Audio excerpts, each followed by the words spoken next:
Juxtaposing Journey Project by Ryan Herrera. Introduction. Their Eyes Were Watching God by Zora Neale Hurston, published September 18th, 1937. Prompt: The Power Struggle. Novel overview. Janie was an African-American female that has long, beautiful hair, and she is independent, tough, and cautiously romantic. The conflict in this novel is Janie's clash with values that other people embedded into her. This happens because ever since a young age, she was introduced that the things to look in a man is their security, wealth, and status.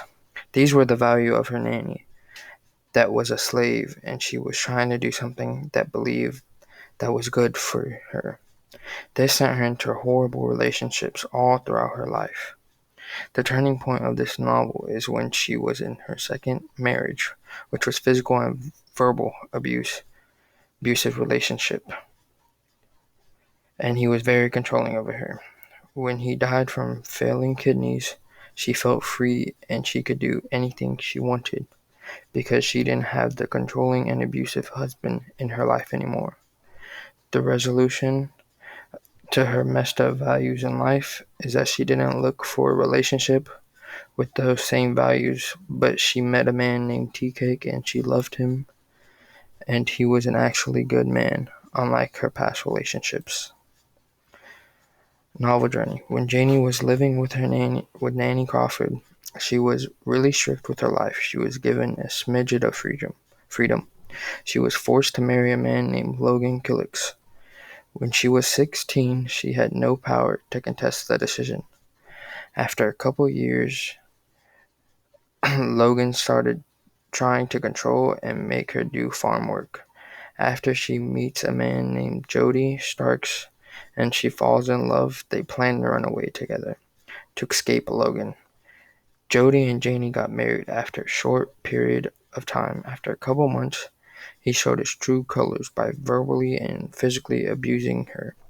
This happened for 19 and a half years of marriage.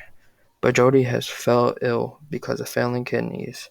Janie confronts Joe on his deathbed and basically lets out all her frustration she has been holding in these years. Tells him how selfish he has been and why she doesn't love him anymore. After he died, she felt free from power and control Jody has had over her. She was able to do things that Jody would never let her do, and that is what she liked. My life overview. My name is Ryan Herrera. I'm from Houston, Texas. Born and raised. I have been to a total of 8 states so far, including Pennsylvania, Missouri, Mississippi, Florida, Colorado, Louisiana, South Carolina. I'm 5'8", 16 years old, and I'm funny, kind, and loyal. Life journey. As a teenager, I should be able to choose my own classes for high school based off of what I want to do when I grow up, or classes I like, but that wasn't the plan for my mom. She chose the classes that I had from my 9th grade year. I didn't like it, but I complied because she is my mom and had the power and control over me at that time. I tried to talk to her about it and explain that I want to choose my classes for what I want to do in my life, but she didn't listen. I had to talk to my siblings and my dad to get them to talk to her and let me choose my classes for the rest of my high school time.